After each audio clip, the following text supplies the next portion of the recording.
Daniel, à cette époque, à l'époque de Darius, Daniel avait 84 ans. Et Daniel, il a travaillé avec 3 générations de rois. Daniel a travaillé au moins pendant 60 ans à Babylone. Son intégrité et sa connaissance du royaume de Babylone. Donc il avait tellement la connaissance. Il est arrivé à Babylone à bas âge. Et Daniel a travaillé au moins pendant 60 ans. Quelqu'un qui a travaillé pendant 60 ans dans votre pays, même si tu es né aujourd'hui, il a la connaissance du pays que toi. Donne-moi un amen gentil. Amen. Et Daniel avait vraiment la connaissance de Babylone. Et qu'est-ce que la Bible me dit? Le roi Darius, il pensait même établir Daniel dans tous les royaumes. Donc il pensait établir Daniel au sommet. Alléluia. La parole me dit, dans le verset 3, Daniel surpassait le chef et les satrapes parce qu'il avait en lui un esprit supérieur. Et le roi pensait à l'établir sur tous les royaumes. Alléluia. Donc le roi pensait à établir Daniel sur tous les royaumes. Alléluia. Donc c'est la même histoire que nous avons lu dans Genèse. Comme Joseph aussi, le roi Pharaon l'a établi aussi. Ici c'est Daniel. Et dans le verset 4 de la Bible dit, alors les chefs et les satrapes cherchèrent une occasion d'accuser Daniel à ce qui concernait les affaires du royaume. Mais ils n'ont rien trouvé. Alléluia. Donc c'est-à-dire Daniel ne pouvait pas être accusé sérieusement de la corruption. Alléluia. Donc Daniel ne pouvait pas être accusé sérieusement peut-être de fraude ou bien de vol. La Bible dit les affaires du royaume. Peut-être Daniel, il fait des mafias. Ils ont cherché partout. Est-ce que Daniel, il fait des mafias? Est-ce que Daniel, il fait des corruptions?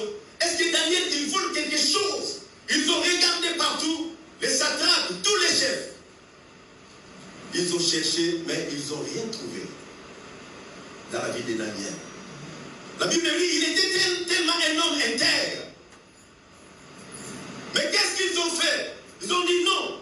Si nous allons seulement chercher Daniel aux affaires qui concernent le royaume, il ne va pas tomber dans notre piège. Mais qu'est-ce qu'ils ont fait? Ils ont piégé Daniel dans les affaires qui concernent la loi de son Dieu.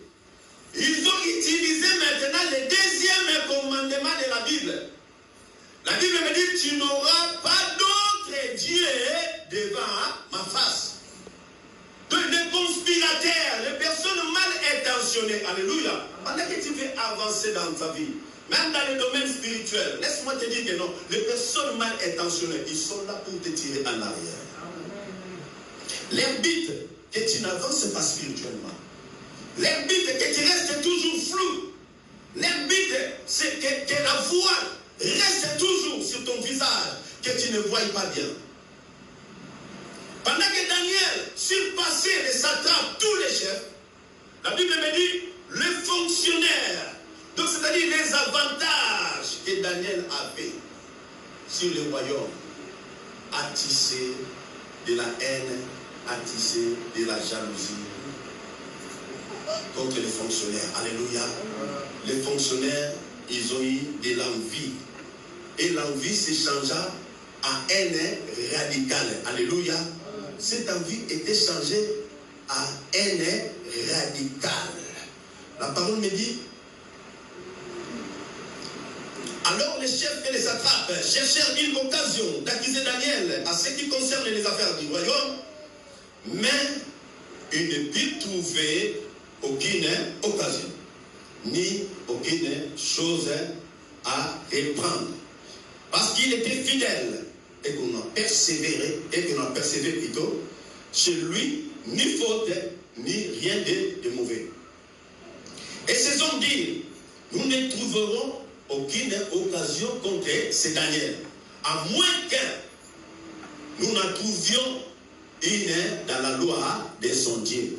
À moins que nous n'en trouvons une dans la loi de son Dieu. Alléluia. C'est pourquoi je dis, nous sommes dans un monde qui est rempli de la méchanceté. Alléluia. Amen. Ta réussite Cela ne va pas plaire à tout le monde. Il y a des ceux qui seront contents.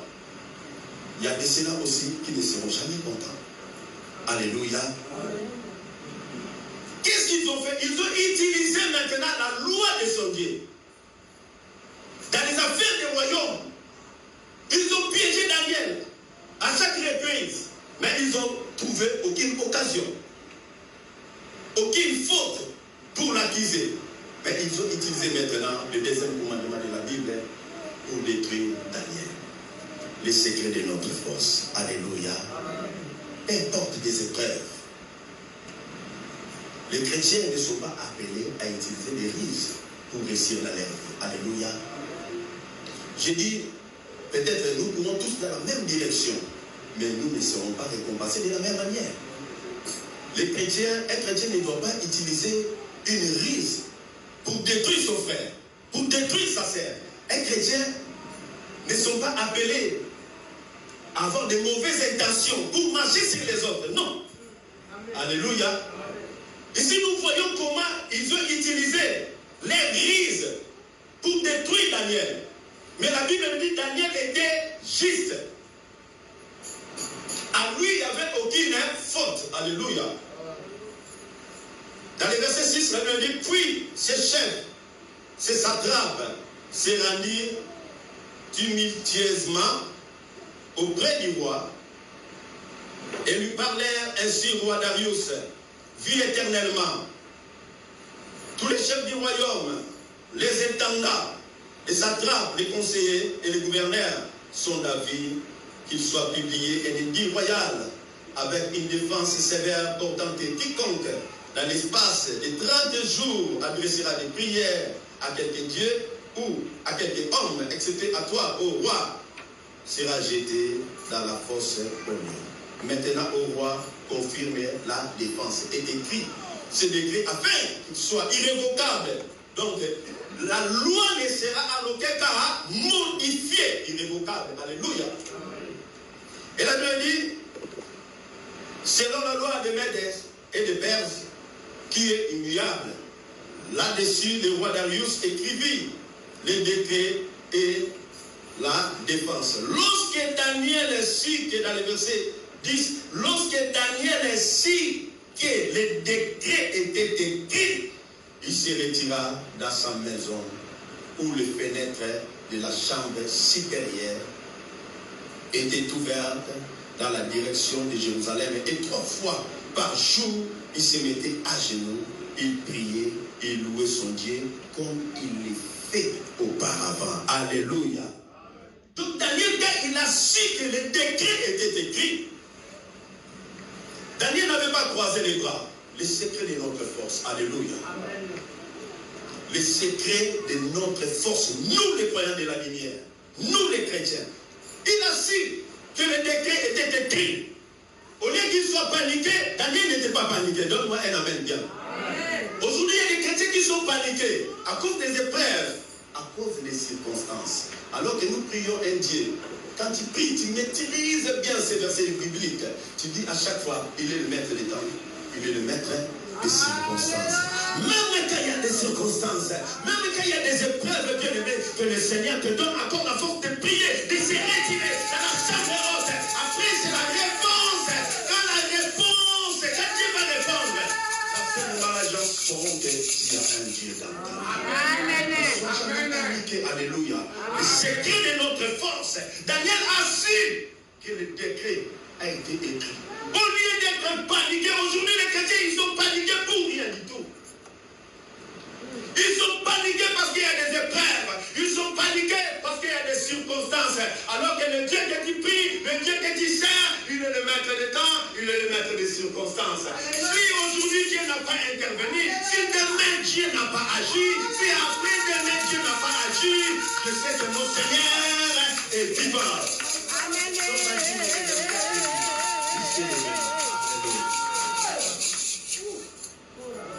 Job dit, il se lèvera. Même les derniers, il se lèvera. Alléluia. Les satrapes, les conseillers, tout le monde était contre Daniel. Daniel exerçait une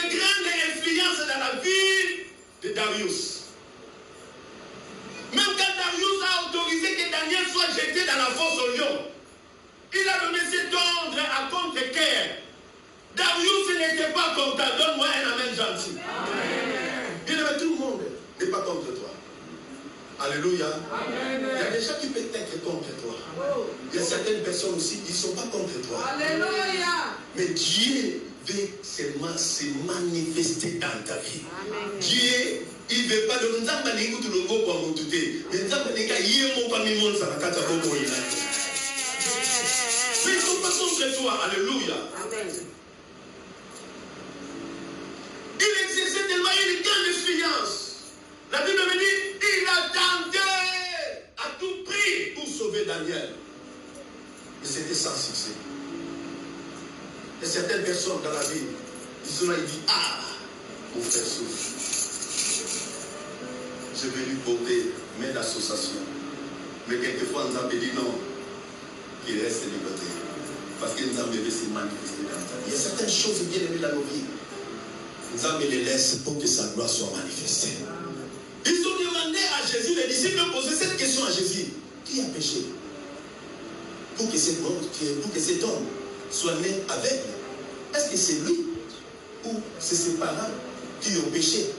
La Bible nous dit que Christ a rejeté les accusations. Il a dit non, ce n'est ni lui qui a péché, ni ses parents qui ont péché.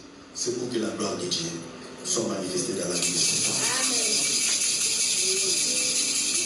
Daniel, le bien-aimé dans le Seigneur, c'est un bon exemple à suivre. Quand la Bible parle des hommes intègres, parmi ces hommes, ils ont cité Job, ils ont cité Noé, ils ont cité aussi Daniel. C'est un bel exemple à suivre dans la vie chrétienne. Même quand il y a des problèmes, même quand il y a des épreuves, la Bible me dit Daniel se retira. Il priait 3 fois par jour. Il continuait toujours à prier. Alléluia. Amen. La question que le monde pose, le monde n'a pas de réponse. Alléluia. Aujourd'hui, le monde est en débandade. Quelquefois, le monde aussi a besoin d'une réponse. Mais la réponse viendra chez les chrétiens. Alléluia.